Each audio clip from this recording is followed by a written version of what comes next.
নমস্কার বন্ধুরা, রিপাস গার্ডেন আজ আপনাদের নিয়ে এসছে কেরলের মুন্নারের টি গার্ডেন ভিজিটে।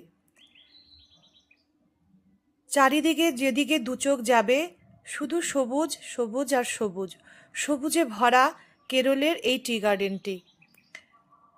এই টি গার্ডেনটি একদম পাহাড়ের কোলে অবস্থিত।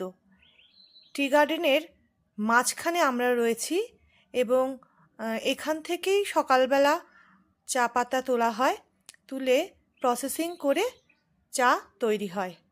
দুটো পাতা একটা কুড়ি এইভাবে তুলে নিয়ে ওই যে দেখতে পাচ্ছেন দূরে, ওটা হচ্ছে ফ্যাক্টরি যেখানে চা তৈরি হয় এবং প্যাকেটিং হয়।